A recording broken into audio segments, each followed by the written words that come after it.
Welcome to PS news. ముందుగా headlines చూద్దాం. Cancer చిన్నారుల మధ్య జన్మదినాన్ని జరుపుకున్న బాలకృష్ణ. బసవతారకం ఆసుపత్రిలో భావోద్వేగ క్షణాలు. చిన్నారులకు ధైర్యం చెప్పి బహుమతులు అందజేసిన బాలకృష్ణ. పుట్టినరోజు సేవా కార్యక్రమాలతో ఆకట్టుకున్న బాలయ్య బాబు.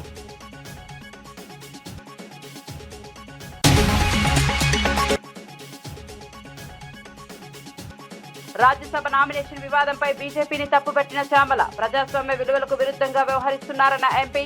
ప్రత్యర్థి అభ్యర్థిని అడ్డుకునే కుట్ర జరిగిందన్న ఆరోపణ. ఎన్నికల ప్రక్రియ పారదర్శకంగా ఉండాలని కోరిన చామల.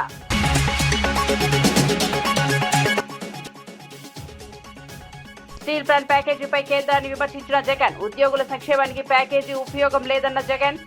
ప్లాంట్ భవిష్యత్తుపై స్పష్టత ఇవ్వాలని డిమాండ్. ఆధునీకరణకు నిధులు కేటాయించాలని కోరిన YS Jagan.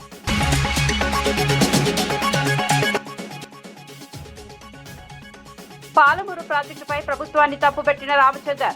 Musi river front ప్రతిపాదనలపై బీజేపీ అభ్యంతరాలు. ధాన్యం కొనుగోలు కేంద్రాల్లో జాప్యంపై తీవ్ర విమర్శలు. 6 గ్యారంటీల అమలుపై పోరాటం కొనసాగుతుందన్న బీజేపీ.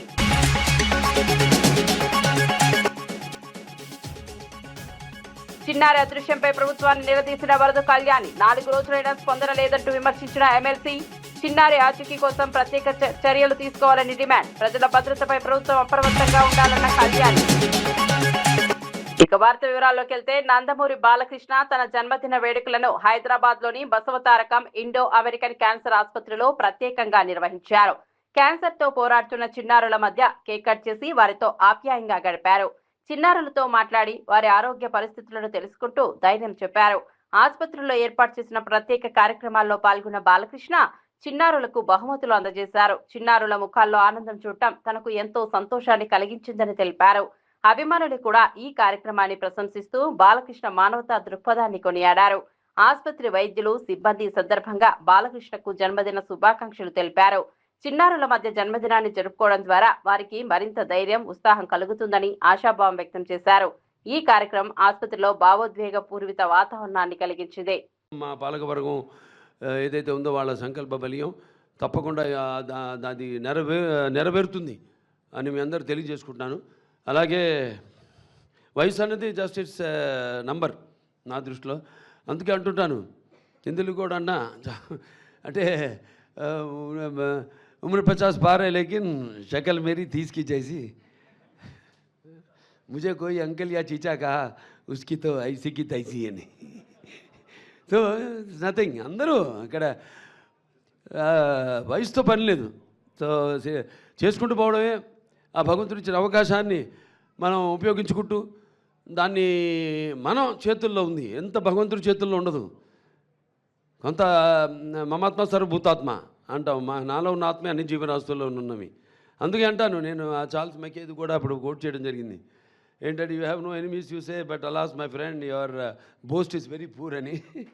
They are.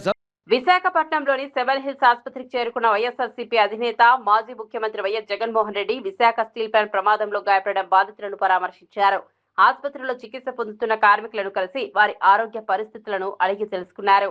బాధితులకు అందుతున్న వైద్య సేవలపై వైద్యులతో మాట్లాడి పూర్తి వివరాలు సేకరించారు. ప్రమాదంలో గాయపడిన వారికి ధైర్యం చెబుతూ త్వరగా కోలుకోవాలని ఆకాంక్షించారు. బాధితుల కుటుంబ సభ్యులను కలిసి ఓదార్చి వారికి అండగా ఉంటామని భరోసా ఇచ్చారు. ప్రమాదం ఎలా జరిగిందన్న అంశంపై కూడా ఆరా తీశారు. పరిశ్రమల్లో భద్రతా ప్రమాణాలను మరింత కట్టుదిట్టంగా అమలు చేయాల్సిన అవసరం ఉందని అభిప్రాయపడ్డారు.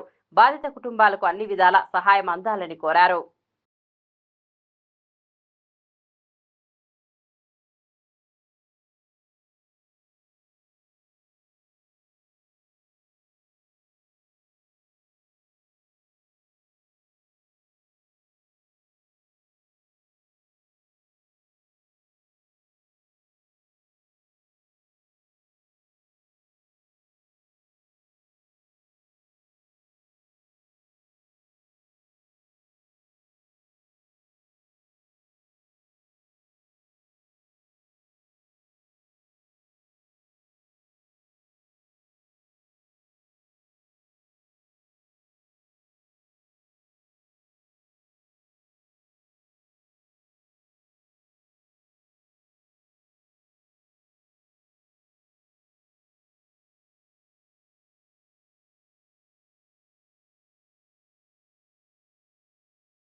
చిత్తూరు జిల్లా కాణిపాకంలో నందమూరి బాలకృష్ణ జన్మదిన వేడుకలు ఘనంగా నిర్వహించారు. వరసిద్ధి వినాయక స్వామి ఆలయంలో అభిమానులు ప్రత్యేక పూజలు నిర్వహించి బాలకృష్ణ ఆయుర ఆరోగ్యాలు కోరుకున్నారు. మంత్రి కొల్లు రవీంద్ర ఆధ్వర్యంలో కేక్ కట్ చేసి సంబరాలు నిర్వహించారు. ఈ సందర్భంగా బాలకృష్ణకు జన్మదిన శుభాకాంక్షలు తెలియజేస్తూ ఆయన ప్రజాసేవా కార్యక్రమాలను ప్రశంసించారు. అభిమాన సంఘాల ఆధ్వర్యంలో అన్నదాన కార్యక్రమాలు నిర్వహించి పేదలకు భోజనాలు అందించారు. కార్యక్రమంలో ఎమ్మెల్యేలు గురజాల జగన్మోహన్, మురళీమోహన్ తదితరులు పాల్గొన్నారు. జిల్లా నలుమూలల నుంచి అభిమానులు భారీగా తరలివచ్చి వేడుకల్లో పాల్గొన్నారు. బాలకృష్ణ సినీ రాజకీయ జీవితంలో మరింత విజయాలు సాధించాలని ఆకాంక్షించారు. ఆలయ ప్రాంగణం మొత్తం పండుగ వాతావరణాన్ని తలపించింది.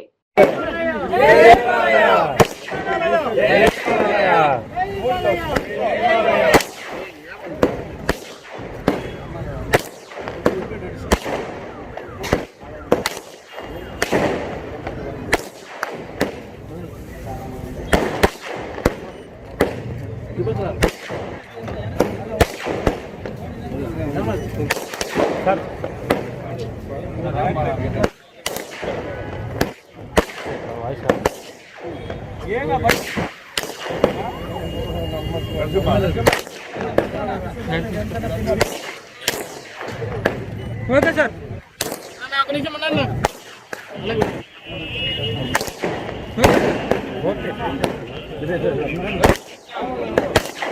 అన్నా ఓకే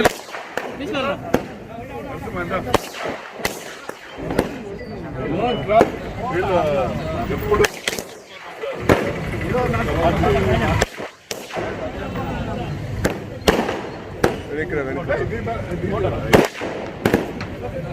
ఓకే సార్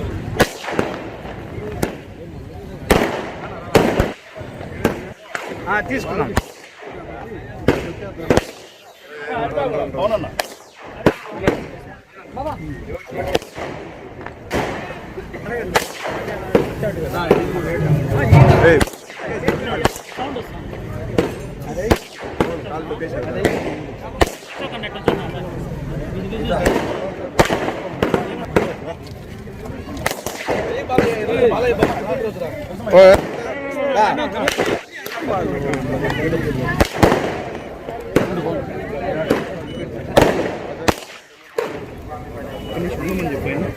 సరే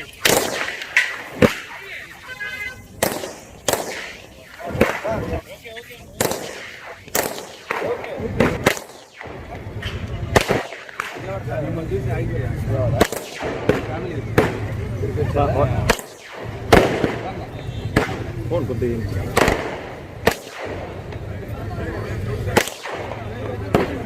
వాటర్ మల్కాజ్గిరిలో సంచలనం సృష్టించిన హత్య కేసులో పోలీసులు కీలక వివరాలను వెల్లడించారు.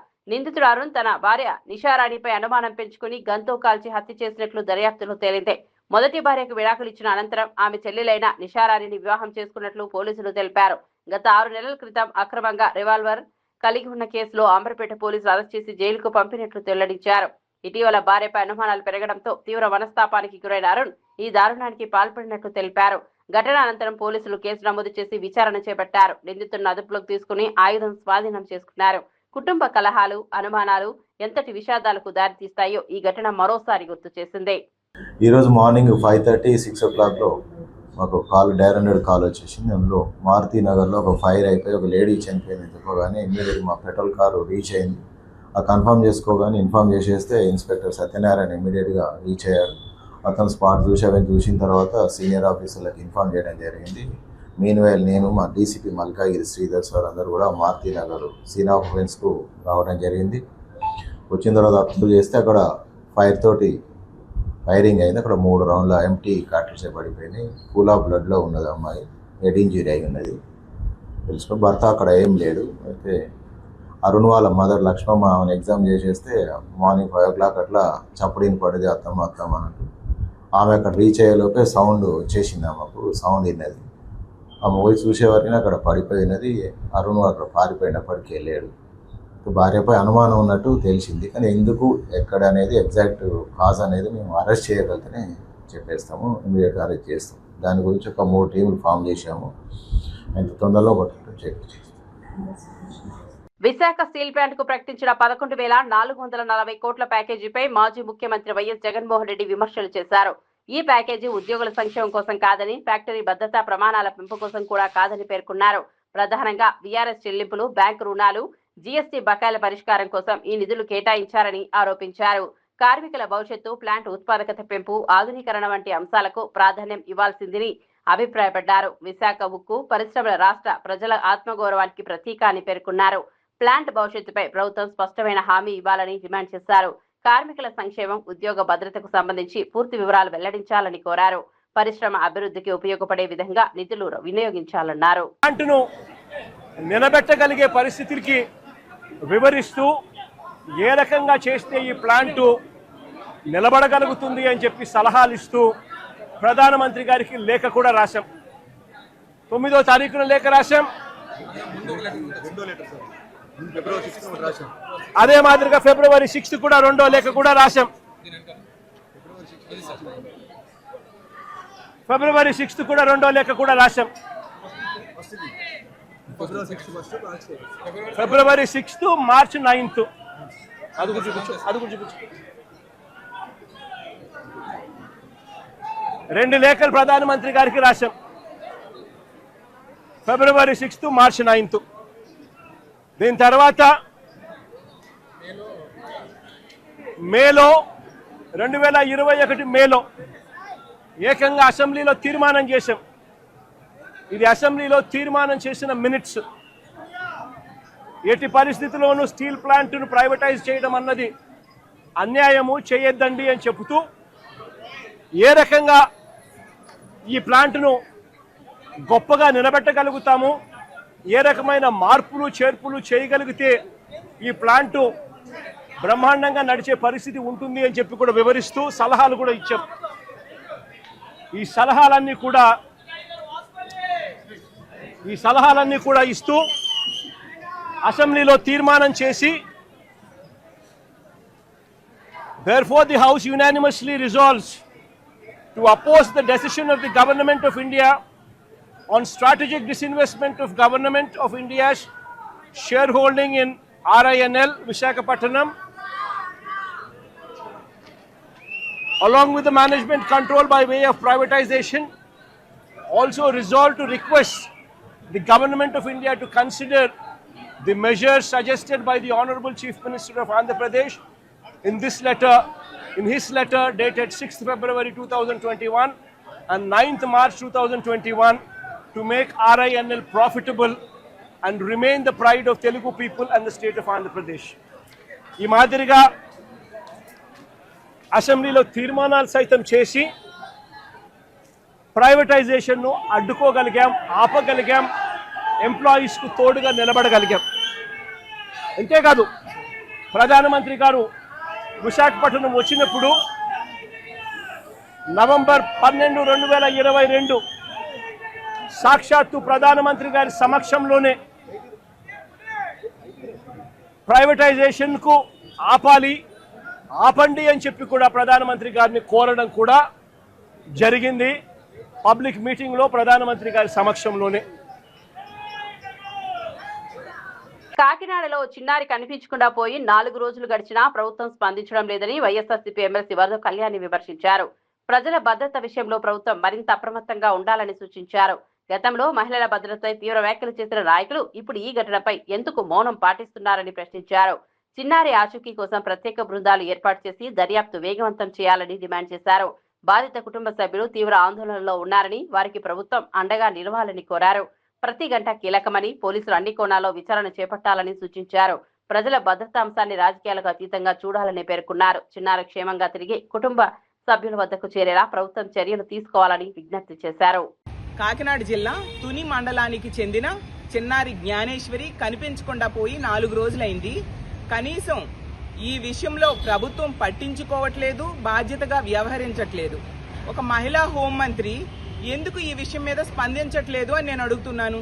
సీఎం గారు ఎందుకు ఈ సంఘటన మీద సమీక్ష నిర్వర్తించలేదు అని నేను అడుగుతూ ఉన్నాను.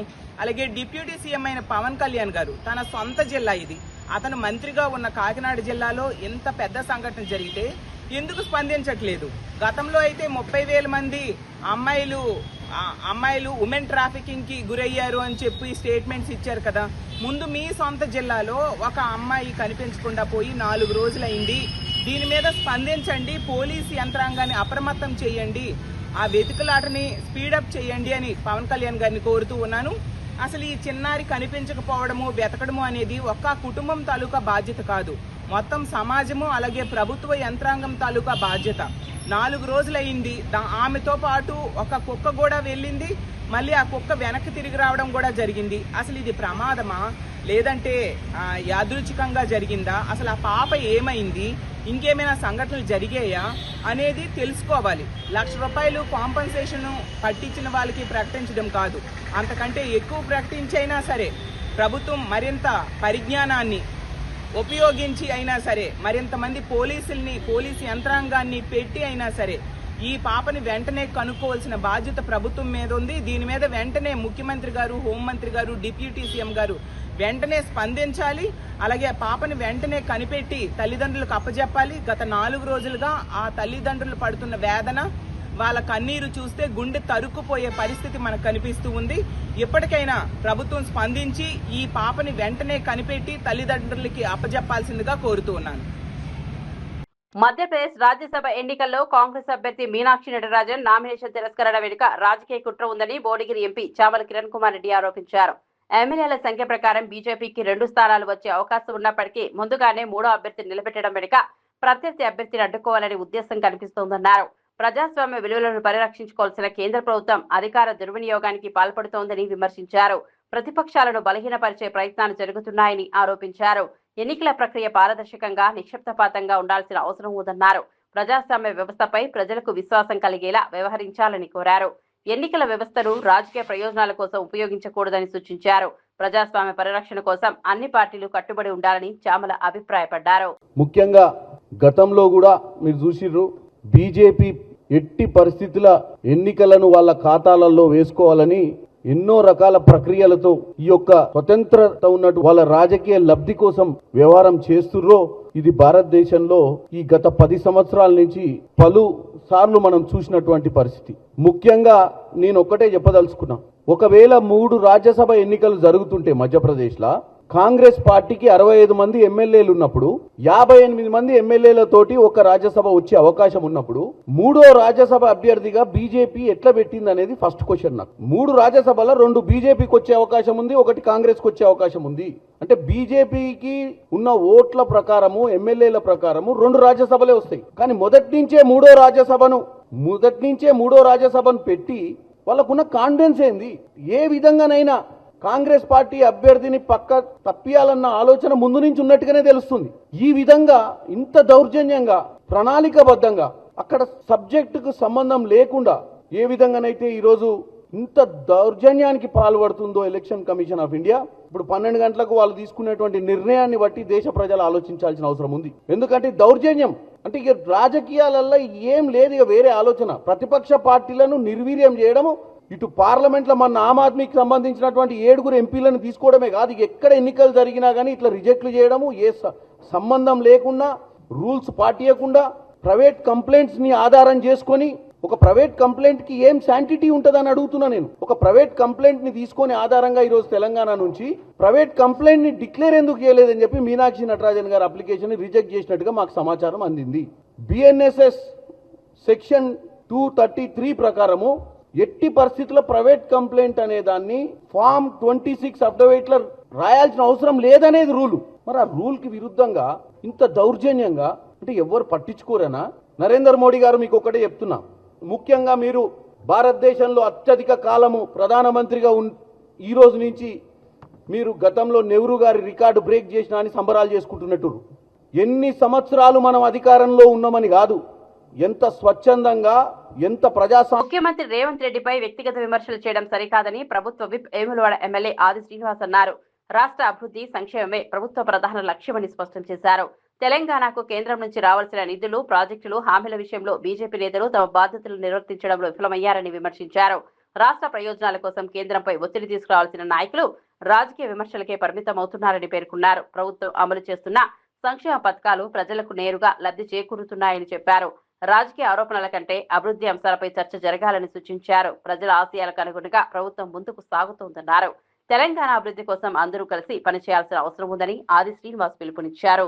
తెలంగాణ బీజేపీ రాష్ట్ర శాఖ అధ్యక్షుడు రామచంద్రరావు గారు రేవంత్ రెడ్డి గారి గురించి వ్యక్తిగతంగా విమర్శలు చేసేటువంటి అంశంలో పెద్ద పెద్ద మాటలు మాట్లాడుతున్న రామచంద్రరావు గారు అసలు గులాంగిరి అనేటువంటి పదానికి నిర్వచనం నరేంద్ర మోదీ గారి దగ్గర చేతులు కట్టుకుని ఆమడు దూరం నిలబడి మీ బీజేపీ శ్రేణులకి ఆ గులాంగిరి అనే పదం వర్తిస్తుందని మాట అంటున్నారు. తెలంగాణ రాష్ట్ర ప్రయోజనాలను పణంగా పెట్టి మీ పదవులను కాపాడుకునే ప్రయత్నం చేస్తున్నారు తప్ప తెలంగాణ రాష్ట్రంలో పండించినటువంటి రైతుల ధాన్యాన్ని మొత్తం కొనిపించలేని వాళ్ళు మీరు దద్దమ్మలు.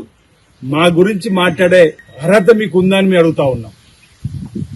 పాలమూరి రంగారెడ్డి ప్రాజెక్టు మొదటి ఏటీఎం రేవంత్ రెడ్డి గారికి అనే మాట నోటికొచ్చినట్టు మాట్లాడే మాటల్లో నిజంగా మీకు చిత్తశుద్ధి ఉంటే దమ్ముంటే ఆ పాలమూరి రంగారెడ్డి ప్రాజెక్టుకు జాతీయ హోదాను తీసుకొని వచ్చి మీరే నిర్మించండి. తెలంగాణ రాష్ట్రంలో ఏ ఒక్క ప్రాజెక్టు కూడా కేంద్రం నుంచి నిధులు తీసుకురావడంలో సఫలం కాలేని వైఫల్య నేతలు మీరా ఈ రోజు మా ముఖ్యమంత్రి రేవంత్ రెడ్డి గారి చిత్తశుద్ధి గురించి మాట్లాడారు. ఈ రోజు మా యొక్క ప్రయాణం తెలంగాణ రాష్ట్ర ప్రయోజనాల కోసం, తెలంగాణ రాష్ట్రం ఉన్నటువంటి సంక్షేమాన్ని ఓవైపు అభివృద్ధిని మరోవైపు పరిగెత్తించే విధంగా ప్రయత్నం చేస్తున్నటువంటి సందర్భంలో అటు తెలంగాణ నుంచి ఉన్నటువంటి ఇద్దరు మంత్రులు కిషన్ రెడ్డి గారి వైఫల్యం, బండి సంజయ్ గారి వైఫల్యం కొట్టొచ్చినట్టు కనిపిస్తున్నా. 8 మంది ఎంపీలను గెలిపించి పంపిస్తే ఢిల్లీలో కాలక్షేపానికి కబుర్లు చెప్పుకోవడానికి క్వార్టర్లో ఉన్నటువంటి ప్రయత్నం చేస్తారు తప్ప ఏ రోజైనా తెలంగాణ రాష్ట్ర ప్రయోజనాల కోసం, తెలంగాణ రాష్ట్ర రైతాంగ ప్రయోజనాల కోసం మీరు ప్రయత్నం చేసి తుమ్మడిహట్టి ప్రాజెక్టును మొదట వ్యతిరేకించింది కాంగ్రెస్ ప్రభుత్వమేనని మాజీ ఎంపీ బోయిన్పల్లి వినోద్ కుమార్ గుర్తు చేశారు. 2013లో మహారాష్ట్ర కాంగ్రెస్ ముఖ్యమంత్రి పృథ్వీరాజ్ చవాన్ అధికారికంగా అభ్యంతరం తెలిపారని పేర్కొన్నారు. ఆ సమయంలో కేంద్రంలో, మహారాష్ట్రలో, ఉమ్మడి ఆంధ్రప్రదేశ్ లో కాంగ్రెస్ ప్రభుత్వాలే ఉన్నాయని గుర్తు చేశారు. ఇప్పుడు తుమ్మడిహట్టి అంశంపై కాంగ్రెస్ నేతలు చేస్తున్న వ్యాఖ్యలు ప్రజలను తప్పుదోవ పట్టించే ప్రయత్నమని విమర్శించారు. తెలంగాణ సాగునీటి అవసరాల కోసం కాళేశ్వరం ప్రాజెక్టు ఎంతో కీలకమని స్పష్టం చేశారు. రాష్ట్ర ప్రయోజనాల విషయంలో రాజకీయ ఆరోపణలకు తావులేదన్నారు. గతంలో తీసుకున్న నిర్ణయాలను ప్రజలు మర్చిపోలేదని వ్యాఖ్యానించారు. తెలంగాణ అభివృద్ధి కోసం అమలు చేసిన ప్రాజెక్టులను వక్రీకరించడం సరికాదని చెప్పారు. మహారాష్ట్రలో ఉన్నది కాంగ్రెస్ ప్రభుత్వం. అక్కడ మరి పృథ్వీరాజ్ చౌహాన్ గారు ముఖ్యమంత్రి గారు, ఇక్కడ కిరణ్ కుమార్ రెడ్డి గారు అప్పుడు ముఖ్యమంత్రి. వారు స్వయంగా లేఖ రాసిండ్రు. పృథ్వీరాజ్ చౌహాన్ గారు 15 అక్టోబర్ 2013లో లెటర్ రాసిండు. ఏం రాసిండు? ఈ ప్రాజెక్టును మీరు ఆలోచన చేసి నిర్మిస్తున్నారు, దీంట్లో 152 మీటర్ల ఫుల్ రిజర్వాయర్ లెవెల్లో నిర్మిస్తే దాదాపు మా గ్రామాలు 22 గ్రామాలు మునుగుతాయి. చంద్రాపూర్లో 8 గ్రామాలు, గడిచొరిలో దాదాపు 2000 పైచిలుకు హెక్టార్ల భూమి మునిగిపోతుంది. ఎట్టి పరిస్థితుల్లో మేము అనుమతి ఇవ్వము అని చెబుతూ మీరు ఈ హైట్ మీద 152 మీటర్ల హైట్తోని తుమ్మడిహట్టి దగ్గర మీరు టెండర్లు పిలుస్తున్నారు, కాంట్రాక్ట్లు ఇస్తున్నారు, అనుమతులు లేకున్నా మీరు పనులు చేస్తున్నారు. కాబట్టి ఈ పనులన్నిటి కూడా ఆపండి. మేము ఎట్టి పరిస్థితిలో 152 మీటర్ల ఎత్తున నిర్మించడానికి పర్మిషన్ ఇవ్వము అని చెప్పింది మహారాష్ట్రలో ఉన్నటువంటి కాంగ్రెస్ ప్రభుత్వం. ఒక ముఖ్యమంత్రి, మహారాష్ట్ర ముఖ్యమంత్రి, ఆనాటి సమైక్య ఆంధ్రప్రదేశ్ ముఖ్యమంత్రి కిరణ్ కుమార్ రెడ్డికి రాసి ఇది ఆపేసేయ్, దెబ్బన నువ్వు పనులు చేస్తే అవి నీకే నష్టము, ఎట్ యువర్ ఓన్ రిస్క్ అని చెప్పి ఆయనే లేఖలో స్పష్టంగా చెప్పిండు.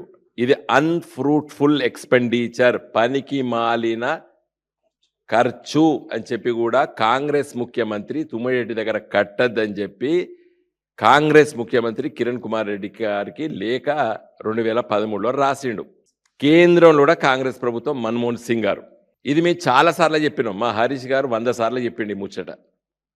కేసీఆర్ గారు ఉపన్యాసాల్లో చెప్పిండ్రు. ప్రజలకు తెలుసు ఎవరిని మోసం చేయదలుచుకున్నది ఈనాటి కాంగ్రెస్ ప్రభుత్వం, రేవంత్ రెడ్డి గారి నాయకత్వాన్ని. ప్రభుత్వాలు, పార్టీలు మారుతాయి కానీ ప్రభుత్వం మారదు. పరిపాలకులు మారుతారు కానీ ప్రభుత్వాలు మారవు. ప్రభుత్వం ఈజ్ ఏ కంటిన్యూస్ ప్రాసెస్. ఆ రోజు కిరణ్ కుమార్ రెడ్డి ఉంటే తర్వాత కేసీఆర్ గారైనరు, తర్వాత ఇవాళ రేవంత్ రెడ్డి గారైనరు.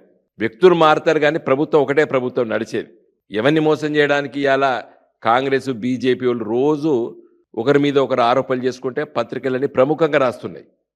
రంగారెడ్డి ఎత్తిపోతల పథకం, మూసీ రివర్ ఫ్రంట్ ప్రాజెక్టులపై బీజేపీ రాష్ట్ర అధ్యక్షుడు రామచంద్రరావు తీవ్ర విమర్శలు చేశారు. ఈ ప్రాజెక్టులను ప్రభుత్వం ప్రజా ప్రయోజనాల కంటే ఇతర ప్రయోజనాల కోసం వినియోగిస్తోందని ఆరోపించారు.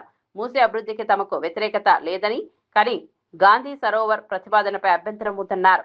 ధాన్యం కొనుగోలు కేంద్రాల నిర్వహణ రాష్ట్ర బాధ్యత అని గుర్తు చేశారు.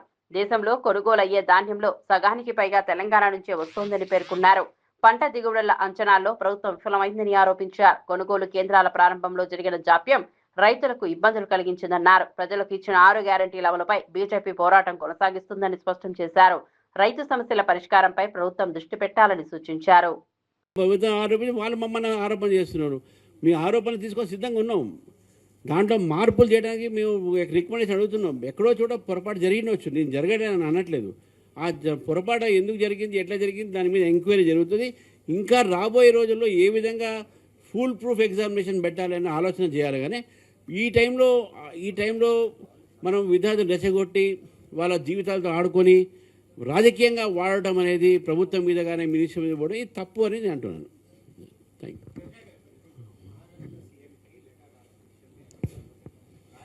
ఎవరు రాశారు?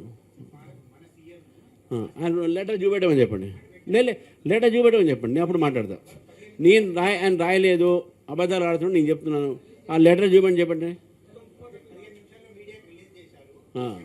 అది ఇప్పుడు చేశారు, అప్పుడేం చేయలేదని ఆయన 10 రోజుల నుంచి ఈ మాట అంటున్నాడు. అది ప్రిపేర్డ్ కావచ్చు కదా. ఇప్పుడు it must have been created for this purpose of public gallery. నేనేమంటున్నా, మహారాష్ట్ర సీఎంకు వాళ్ళు ఆయన మినిస్టర్, ఈయన మినిస్టర్, అడ్మినిస్ట్రేటివ్ రిలేషన్స్ ఉంటాయి, దాంట్లో రాజకీయాలు లేవు. ఈయన ఫోన్ చేసి మాట్లాడితే అపాయింట్మెంట్ తీసుకుంటే తప్పకుండా ఇస్తారు, అపాయింట్మెంట్ ఇస్తారు. ఇక ఏ మంత్రి ఏ సీఎం కూడా ఒక సీఎం కలవకుండా పోడు. మా సీఎం కూడా ఇక్కడ వస్తారు, సీఎంని కలుస్తారు, మినిస్టర్ని కలుస్తారు. మేమే వాళ్ళతో అకాంపనీ చేస్తుంటాం కదా. ఎవరు అట్లా, ఇది పొరపాటు. అది మీకు కలవట్లేదు, మాకు అపాయింట్మెంట్ ఇవ్వట్లేదు. ఆయన సీఎం అయితే నువ్వు కూడా సీఎం ఇక్కడ. You have the same status here. Will respect your chair as a CM. మా తెలంగాణ సీఎంకు మహారాష్ట్ర సీఎం ఇవ్వట్లే అనేది అట్లా ఉండదు. డెఫినెట్గా he will give. And Devendra Fadnavis is a very nice man. He has human approach in him. ఎప్పుడు కూడా ఎవరిని ఇన్సల్ట్ చేయడు, అట్లా లేదు. ఆయనకు చెప్పంటే లేకుండా నేను తీసుకుపోతా ఆయన దగ్గరికి. సిన్సియర్గా ఆయన ఉండడంటే, if I will take him to Maharashtra CM if is so much sincerely is interested, will go. సరే వాళ్ళు ఏం మాట్లాడతారో తర్వాత సంగతి. But I'm here to say that he will get appointment. He is not sincerely trying for appointment. గతంలో same KCR కూడా ఇట్నే మాట్లాడాడు, మరి ఈయన కూడా ఇట్నే మాట్లాడుతున్నాడు. ఆయనకు పడే గట్టి ఈయనకు పడుతుంది ఇప్పుడు.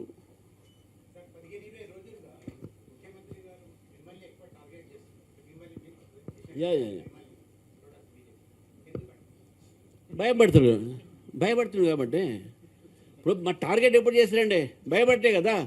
ఈజ్ అఫ్రైడ్ ఆఫ్ బీజేపీ, కాబట్టి బీజేపీ మీద టార్గెట్ చేస్తున్నాడు. బీజేపీ పెరుగుతుంది కాబట్టి ఇన్సెక్యూరిటీతో ఇద్దరు బీఆర్ఎస్ అండ్ కాంగ్రెస్ బోత్ మా మీద అటాక్ ఎందుకు చేస్తుంటే, మా బలం ఇప్పుడు కాయగాసే చెట్టుకే రాలేస్తారు. సో మనకంతా ఆంధ్రప్రదేశ్ రాజ్యసభ ఎన్నికల వ్యవహారంపై TPCC general secretary Janagani Dayakar తీవ్రంగా స్పందించారు. కాంగ్రెస్ అభ్యర్థి మీనాక్షి నటరాజన్ నామినేషన్ తిరస్కరణ ప్రజాస్వామ్యానికి విరుద్ధమని ఆరోపించారు. ఈ వ్యవహారం వెనుక రాజకీయ ఒత్తిళ్లు ఉన్నాయని అనుమానాలు వ్యక్తం చేశారు. ఎన్నికల ప్రక్రియ నిశ్శబ్దపాతంగా నిర్వహించాల్సిన బాధ్యత అధికార యంత్రాంగంపై ఉందన్నారు. ఎన్నికల కమిషన్ తీరుపై కూడా ఆయన తీవ్ర అభ్యంతరం వ్యక్తం చేశారు. నిన్న జరిగినటువంటి మధ్యప్రదేశ్ రాజ్యసభ ఎన్నికల్లో మీనాక్షి నటరాజన్ గారు కాంగ్రెస్ పార్టీ అభ్యర్థి నామినేషన్ తిరస్కరించడం అనేది చాలా సిగ్గుచేటు. బీజేపీ ఏజెంట్గా అక్కడ కమిషన్ పనిచేస్తూ ఉందనడానికి ఇది ఒక నిదర్శనం. కాబట్టి భారత ఎన్నికల కమిషన్ జోక్యం చేసుకోవాలి. తక్షణం అక్కడ ఉన్నటువంటి ఎన్నికలను రద్దు చేసి మధ్యప్రదేశ్ ఎన్నికల రాజ్యసభ ఎన్నికలను తక్షణం నిర్వహించాలని కూడా కోరుతా ఉన్నాం. అక్కడ మధ్యప్రదేశ్ ఎన్నికల కమిషన్ కాకుండా బీజేపీ కమిషన్గా పనిచేస్తుంది, బీజేపీ ఏజెంట్గా పనిచేస్తుంది. కాబట్టి భారతదేశంలో భారతీయ జనతా పార్టీ రాజ్యాంగ హక్కుల్ని కూని చేసి ప్రజాస్వామ్యాన్ని హత్య చేసే విధంగా వ్యవహరిస్తూ ఉందా అనడానికి ఇది ఒక నిదర్శనం అని కూడా ఈ సందర్భంగా చెప్పుకోవచ్చు. కాబట్టి Madhya Pradesh BJP has destroyed democracy. The Modi government must take responsibility. The election commission has become an agent of ఇవాళ బీజేపీ పార్టీ. కాబట్టి తిరిగి ఎన్నికలు నిర్వహించాలని కూడా మేము డిమాండ్ చేస్తా ఉన్నాం. ఏదైతే ఇవాళ బీఆర్ఎస్ పార్టీ చేస్తున్న తప్పుడు సమాచారం ఉందో, తెలుగు స్క్రైబ్ కావచ్చు, మిర్రర్ కావచ్చు, తక్షణం ఉన్నటువంటి ఈ తప్పుడు సమాచారాలు ఆపకపోతే బీఆర్ఎస్ పార్టీ నాయకులారా తీవ్ర పరిణామాలంటాయని కూడా హెచ్చరిస్తా ఉన్నాం. సేవ్ డెమోక్రసీ విధంగా సేవ్ ఇండియా, సేవ్ కాన్స్టిట్యున్సీతో పాటు దేశ ప్రజలందరూ కూడా ఏకం కావాల్సిన అవసరం ఉంది. కాబట్టి బీజేపీ హఠావో అనే విధంగా దేశ ప్రజలందరూ కూడా తీర్పు ఇవ్వాలని కూడా కోరుతా ఉన్నాం. థ్యాంక్ యూ, నమస్తే. డీజిల్, వంట గ్యాస్ ధరలు తగ్గించాలని డిమాండ్ చేస్తూ కరీంనగర్ లో సిపిఐ శ్రేణులు కలెక్టరేట్ ను ముట్టడించాయి. పెరుగుతున్న ఇంధన ధరల కారణంగా సామాన్య ప్రజలపై తీవ్ర ఆర్థిక భారం పడుతోందని నాయకులు ఆరోపించారు. కలెక్టరేట్ లోకి ప్రవేశించినప్పుడు ప్రయత్నించిన కార్యకర్తలను పోలీసులు అడ్డుకోవడంతో ఉద్రిక్త పరిస్థితులు నెలకొన్నాయి. ఈ సందర్భంగా పోలీసులకు సిపిఐ నాయకులకు మధ్య తోపులాట జరిగింది. కేంద్ర ప్రభుత్వం తరచూ ఇంధన ధరలు పెంచడం వల్ల నిత్యావసర వస్తువుల ధరలు కూడా పెరుగుతున్నాయని నేతలు విమర్శించారు. ప్రజల జీవన వ్యయం రోజురోజుకు పెరుగుతోందని ఆందోళన వ్యక్తం చేశారు. ధరలు తగ్గించే వరకు తమ ఉద్యమాన్ని కొనసాగిస్తామని హెచ్చరించారు. ప్రజా సమస్యల పరిష్కారానికి ప్రభుత్వం తక్షణ చర్యలు తీసుకోవాలని డిమాండ్ చేశారు. నిరసన కార్యక్రమంలో పార్టీ శ్రేణులు పెద్ద సంఖ్యలో పాల్గొన్నాయి.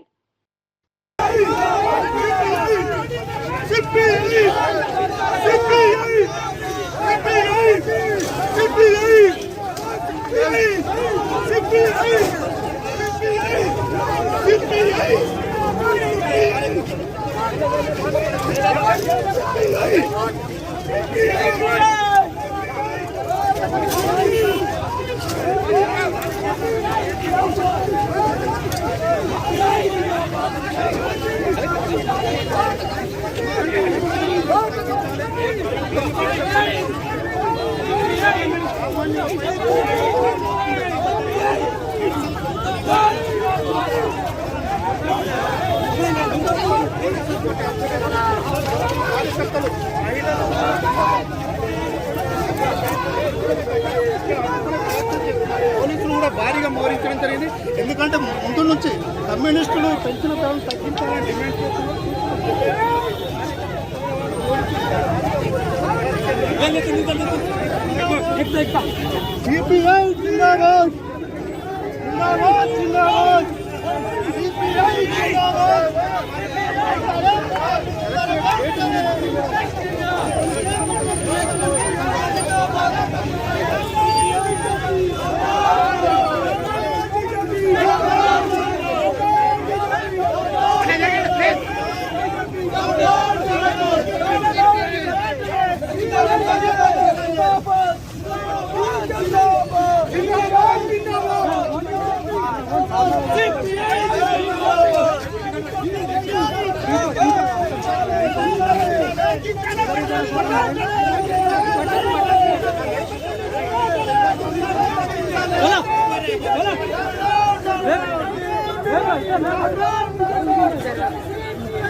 మరిన్ని అప్డేట్స్ కోసం చూస్తూనే ఉండండి PS న్యూస్.